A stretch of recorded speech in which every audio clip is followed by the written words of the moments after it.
Following segment is sponsored by University of Utah Health.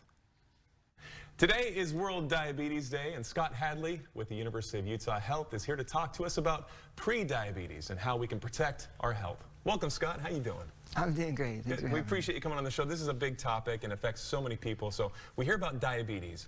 What is pre-diabetes? Yeah, pre-diabetes is where your blood sugar levels are higher than normal, but not quite high enough to be considered diabetes. So just elevated blood sugar levels. Gotcha. So we know numbers. We study the people of Utah in particular.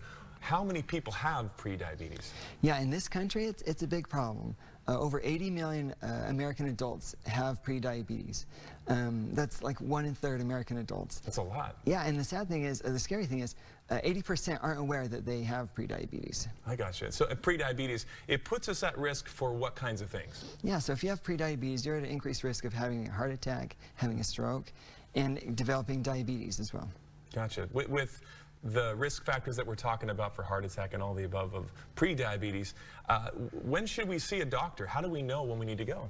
Yeah, so there's some risk factors that we should be aware of, and if you have any of these risk factors, it's good to see a physician. So if you're over the age of 45, if you have family history, so if either of your siblings or parents has diabetes, that's a risk factor. If you're sedentary, so active less than 3 days a week, obese or overweight, and then if you had gestational diabetes during pregnancy, those are all risk factors, and if you have any of those, I would recommend seeing your physician. Absolutely. Just be aware of your own state and your own physicality. But preventing pre-diabetes, is that possible?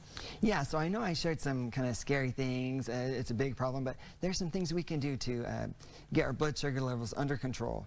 And just making some small changes over time. So being more physically active, losing weight, eating healthy.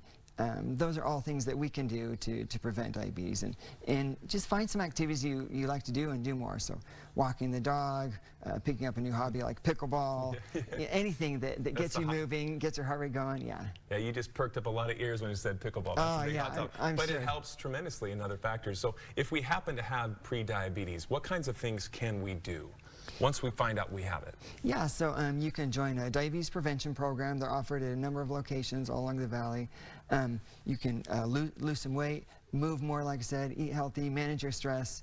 You know, things that we know we should be doing that we just need to maybe do a little better job of. Yeah, well, the University of Utah has always done a great job at being aware and also making solutions for us. So where can we go for more information about this topic and so many others? Yeah, just visit uofuhealth.org/DPP for more information.